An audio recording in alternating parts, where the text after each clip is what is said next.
I've played the first 3 hours of South Park The Fractured Bottle and I'm impressed. This sequel takes the best parts from the original and takes it to a whole new level, making it worthy of a Game of the Year contender if the whole game is this good. After my long play session, one thing stood out, and that's that the details and polish that is used for every scene in this game is really good. Every fight feels unique and well thought of, and I would not be surprised if all the enemies I encountered as part of the main story missions in the first 3 hours would never show up again. Look for example at this scene where you have to conquer your fear in a church. Yeah, right. You're asked to go into this room where you meet these priests. Oh hey, I'm in your imagination. Just a friendly Catholic priest who would like to get to know you a little better.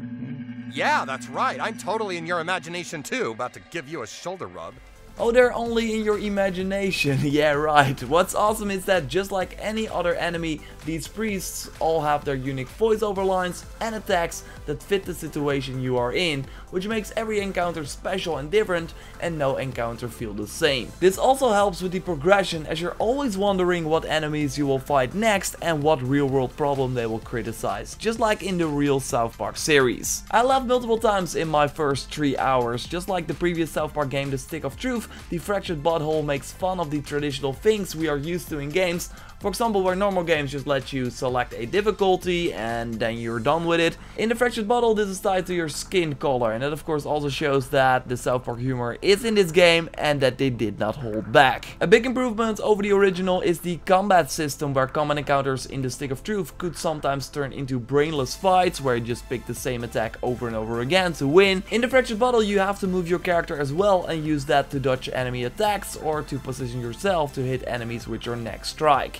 You can also knock back enemies that are in the same row, dealing extra damage. While I never had a game over screen during a fight, I always had to plan my moves accordingly and use meditation to keep my allies alive, showing you that this will only become a bigger part of the gameplay the further you get into the game. Even when it's not your turn, you have to be on your toes. When the enemies attack, you can get some of your life back and build up your super attack if you hit a button right after you get hit. A super attack can really turn the tides in battle, so having one early is really handy. Every different ally and class that you choose has a different super attack, and I was really impressed by how deep the whole RPG system went. So like I said, you can choose your class, but you will also find artifacts in the world. They even put a fidget spinner in the game as an artifact. Anyway, they will enhance your power and give you extras. You find these artifacts in the world, buy them at different stores, or craft them via the new crafting system. You can also make consumables that will recover your health, for example, and special outfits. I found a lot of different outfits during my playthrough that all looked handmade and had some sort of goofy style, so that looked really cool.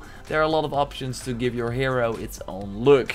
That's great for the selfies that you have to make to get new followers. And this is the big collectible aspect of the game: get people to take selfies with you. If you for example complete a side quest where you help the gods, they will then like you and take a selfie with you. It will not only get you nice pictures in your phone gallery, but also increase your hero level so you can become stronger. While I normally don't really care about collectibles, the fact that it impacted my gameplay made me take as much selfies as possible. I feel that South Park The Fractured Bottle is a game that gets overlooked when naming most anticipated games for 2017, and I'm to blame as well. Maybe because I already knew that this was going to be great, and after playing this feeling seemed to be correct. The Fractured Bottle looks to improve on almost every aspect over the original while keeping the amazing humor that can't be found in any other game. Not only does the game feel and look like the TV show, it also now feels like a more engaging game. I can't wait to go back to South Park on October 17th. If the rest of the game is as polished as the first 3 hours, then this will be a Game of the Year contender for sure. I'm curious, are you going to get South Park The Fractured Bottle? Are you interested? Let me know in the comments down below. Subscribe for more awesome gaming videos, like the video to support the channel, and thanks a lot for watching. Goodbye.